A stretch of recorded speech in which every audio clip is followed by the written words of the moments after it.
I'll never be able to afford a house. It's too expensive. It takes too long. I've always had this thought about the housing market, and you may have too. My first thoughts, though, were how can I research a better, more streamlined process? What can I do to get the bang out of my buck? I used my civil engineering degree to see if there were any similarities in the technology that I use that could expand or expedite the process of building a house and especially make it cheaper. However, I saw the similarities between 3D printing and the creation of a home, and the research led me to 3D printed homes. Now, what does that actually mean? What is a 3D printed house? How does that even work? Well, it's complex, but yet a simple idea. You know a basic 3D printer, what it does. You insert the plastic filament and it creates whatever object that you want it to. Now imagine that scaled massively towards the size of a house. What a 3D printed house is concrete extruded from a nozzle, layer by layer, until it creates the walls of the house. 3D printed house homes originated from a engineering company in China, but was adapted to the States in 2017. Icon was this first company that patented the idea in the States to combat the bad housing market. The first full village they created, they finally realized the efficiency and how crucial this new technology was to combat the bad housing market. So the housing market needs to change, but it shouldn't be at the expense of our environment. And what you realize is the construction and housing market is awful for the environment. Concrete and cement production actually accounts for 8% of the entire world's greenhouse gas emissions.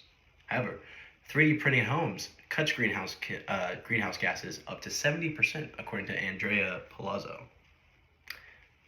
As well as cutting greenhouse gases, they also produce little to zero waste. The concrete entered for a project is the concrete used. There is no extra cuts, there's no leftover pieces. However much you need is however much is used.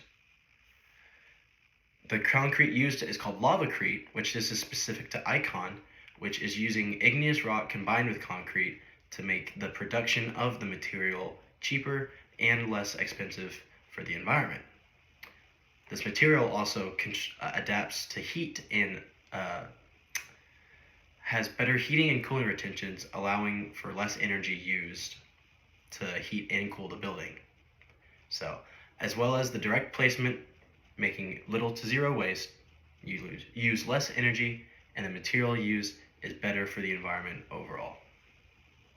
So I hope you care about the environment, but I know you care about your wallet. And that is the main problem of the housing market today, is the costs. But 3D printing a home is cheaper. It's less labor, which means less salaries, which means cheaper costs. Most housing projects have massive crews and rental equipment that costs way more than it should. However, for 3D printing a home, all you have is the machine and the technician. And the machine up front is expensive, but the repeated use of it overweighs the cost of a regular traditional housing construction project 10 to 1. One technician is cheaper than a crew of workers and all the equipment needed to make it happen. Not only this, the speed of the project is also increased, which means less time on the job, less hours charged. The process of 3D printing a house takes 48 hours to 8 days at most.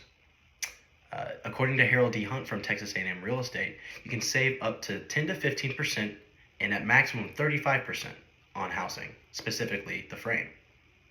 So what did we learn today? 3D printing might just be the future of residential construction. Like I said, it's complex, yet simple at the same time. If you know how the 3D printer works, you know how 3D homes work, or 3D printed homes work. And you're also helping the environment and cutting costs at the exact same time. So I'll ask you, are you ready to be a pioneer resident of the future?